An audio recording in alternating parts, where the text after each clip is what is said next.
আসসালামু আলাইকুম রহমতুল্লাহ। প্রিয় শিক্ষার্থী বন্ধুরা, মোরাল একাডেমিতে আপনাদেরকে জানাই আন্তরিক মোবারকবাদ।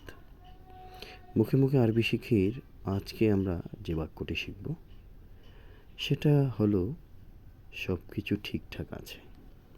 সব কিছু ঠিক আছে, এই বাক্যটাকে আমরা আরবি এবং ইংরেজিতে শিখব। বাক্যটা হলো সব কিছু ঠিক আছে। ইংরেজিতে বলা হয় everything is okay. Everything is ওকে। আবারও বলছি, এভরিথিং ইজ ওকে। আর ইংরেজিতে এটা শেখার পরে আমরা এবার আরবিতে শিখব।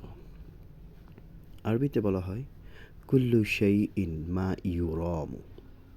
আমি আবারও বলছি, কুল্লু শাইইন মা ইউরামু। কুল্লু শাইইন মা ইউরামু। এই বাক্যগুলো আমরা নিয়মিত ব্যবহার করব। ব্যবহার করলে আশা করা যায় আমরা নিয়মিত যদি আমরা ব্যবহার করি তাহলে এমন কিছু বাক্য আমাদের শেখা হয়ে গেল, ইংরেজিও হয়ে গেল, আরবিতেও আমাদের এই বাক্যগুলো শেখা হয়ে গেল। আমরা এগুলোকে প্র্যাকটিস করব। মুখে মুখে আরবি আমরা এগুলো বলবো, শুনবো। আমি আবারও বলছি, সব কিছু ঠিক আছে এর আরবি হলো কুল্লু শাইইন মা ইউরাম। Everything is okay. Everything is okay. আজকে এই পর্যন্তই। ভালো থাকবেন, সুস্থ থাকবেন। পরবর্তী কোনো ভিডিও পর্যন্ত আসসালামু আলাইকুম।